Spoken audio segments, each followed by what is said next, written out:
And now to more on the power shift in Egypt. What happened there is already having an intense ripple effect on the region. Ann is here with that part of the story. Ann. That's right, Meredith. Over the weekend, President Obama and Secretary of State Hillary Clinton worked the phones to reassure key U.S. allies, with Admiral Mike Mullen, chairman of the Joint Chiefs of Staff, even traveling to Jordan and Israel to do that. This as the impact of the Egyptian revolution spreads. The earthquake of Egypt's revolution from Tahrir Square, in self-inspired by revolution in Tunisia, has the entire region in tremors. In Algeria, young people called on their president to resign Saturday, defying a government ban on protests. An estimated 400 people were arrested. But the opposition vowed demonstrations until it brings down the regime. In Yemen, Sunday, violent clashes between riot police and anti-government protesters trying to reach the presidential palace in the capital of Sana'a. Yemen, the poorest country in the Arab world, has seen a sharp increase in Islamic fundamentalism and is home to one of the most potent branches of al-Qaeda.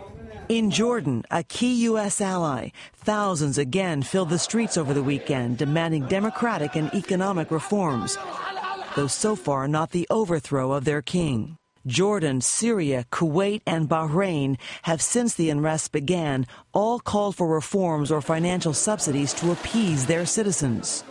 And in the Palestinian territory Saturday, leaders suddenly set presidential and parliamentary elections by September in the West Bank and the Hamas-controlled Gaza Strip.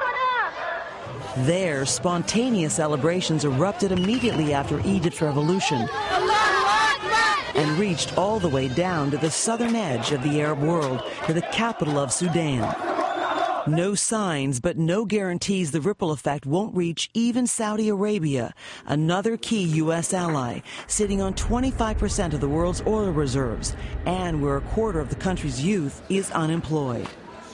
And on the internet, a main tool of Egypt's revolution, Twitter hashtags have called protesters to gather today in Iran, despite a government ban, and also in Bahrain, where already injuries are being reported today.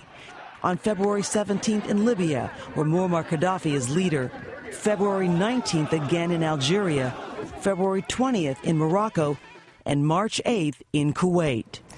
Whether any other country's leadership will seriously face the same kind of threat as we saw in Egypt and Tunisia, we have no way of knowing. But what we do know is the push for democracy is now ignited, and what has seemed impossible may now be just a matter of time, Meredith. All right, Ann, thank you so much.